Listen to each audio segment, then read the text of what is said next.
پھر پھر پورا کمرہ منموہک خوشبو سے معطر ہو گیا تھا۔ کون ہے؟ وہ دل فریب خوشبو آلیان کے ناک سے ٹکرائی تو اس نے گھبرا کر پوچھا۔ زہران۔ ایک وجیح آواز آلیان کے سماعتوں سے ٹکرائی جسے وہ بہت اچھی طرح پہچانتا تھا۔ زہران، دیکھو، میں اپنی غلطی پر بے حد شرمندہ ہوں۔ تم نے مجھے سزا بھی دے دی ہے، اب میرا رانیم سے کوئی تعلق نہیں ہے۔ آلیان گھبراہٹ کے مارے بولا۔ گھبراؤ نہیں، میں یہاں تمہیں کوئی نقصان پہنچانے نہیں آیا، بلکہ اپنی بیوی کی منہ دکھائی کے تحفے کے لیے آیا ہوں۔ مما نے بتایا تھا کہ کل تمہارا اور رانیم کا نکاح تھا، سن کر بہت خوشی ہوئی، لیکن منہ دکھائی کے تحفے کا یہاں سے کیا تعلق ہے؟ آلیان نے بے یقینی سے استفسار کیا۔ تعلق تو ہے آلیان، جس رانیم سے تم بدلہ لینا چاہتے تھے، جس کی تم عزت لوٹنا چاہتے تھے، اس رانیم نے آج کی رات جو اس کے لیے سب سے خاص ہے، وہ مجھ سے کچھ بھی مانگ سکتی تھی۔ میں دنیا کی ہر شے اس کے قدموں میں بچھا دیتا، لیکن اس نے مانگا بھی تو کیا؟ مجھے آلیان کی آنکھیں چاہیے، اس کی آنکھیں لوٹا دو زہران، یہ الفاظ تھے اس کے۔ میں بہت شرمندہ ہوں زہران، مجھے رانیم کے ساتھ ایسی بدسلوکی نہیں کرنی چاہیے تھی، مجھے معاف کر دو۔ آلیان پشیمان ہو کر بولا۔ معافی مانگنی ہے تو اس سے مانگنا جس کے ساتھ تم نے ظلم کیا ہے۔ یہ کہہ کر زہران نے ہتھیلیوں کا دائرہ بنایا جس میں سے ایک برقناطیسی شعاع ظاہر ہوا جو آلیان کی آنکھوں کو چھونے لگا۔ لگ بھگ 5 منٹ کے بعد ہی آلیان کی آنکھیں بالکل ٹھیک ہو چکی تھیں۔ زہران، میری آنکھیں ٹھیک ہو گئی ہیں، مجھے سب دکھائی دے رہا ہے۔ آلیان خوشی سے چہک کر بولا۔ نئی زندگی مبارک ہو۔ یہ کہہ کر زہران آلیان کی نظروں سے اوجھل ہو گیا۔ زہران کراچی سے لاہور گیا تھا، اسے آنے اور جانے میں لگ بھگ آدھا گھنٹہ لگا تھا۔ اس نے آلیان کو بالکل ٹھیک کر دیا تھا، وہ رانیم کے پاس آ رہا تھا۔ زہران اپنے کمرے میں داخل ہوا تو اسے کمرے میں رانیم کہیں نظر نہ آئی۔ رانیم، رانیم، زہران نے اسے پکارا تھا، لیکن رانیم کا کوئی جواب نہیں ملا۔ اس نے پورے کمرے کو چھان مارا، لیکن رانیم وہاں موجود نہ تھی۔ والدہ، والدہ، آپ نے رانیم کو کہیں دیکھا ہے؟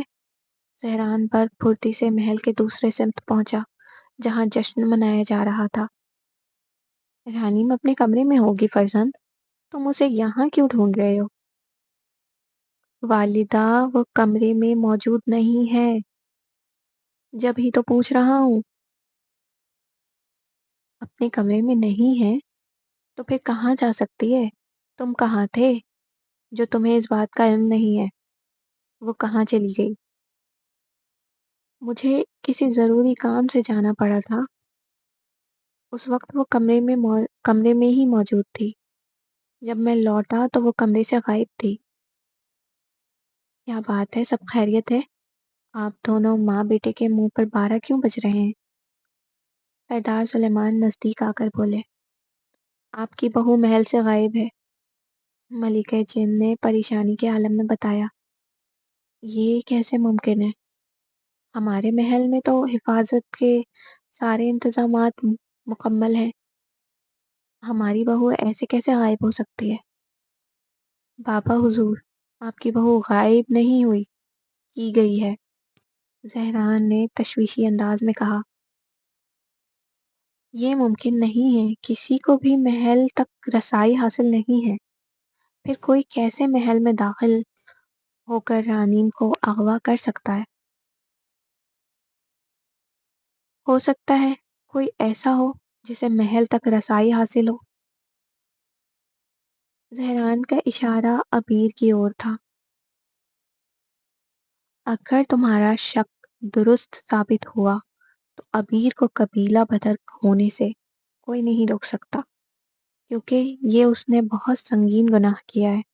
سردار سلیمان کی بہو اس کی عزت پر ہاتھ ڈالنے والے کو سردار سلیمان کبھی نہیں بخشے گا۔ اگر یہ اس نے کیا ہے تو بخشوں گا میں بھی نہیں اسے، زہران غضبناک لہجے میں کہا۔ زہران نے غضبناک لہجے میں کہا۔ آج کے ایپیسوڈ کا اختتام ہوا، تو آپ لوگوں کو یہ ایپیسوڈ کیسی لگی اپنی رائے کا اظہار کامنٹ سیکشن میں ضرور دیجیے گا، مجھے بتائیے گا کہ آپ لوگوں کو میری ناول کیسی لگتی ہے۔ تو اپنا بہت زیادہ خیال رکھیے گا، ملتے ہیں نئے ایپیسوڈ کے ساتھ۔ اللہ حافظ۔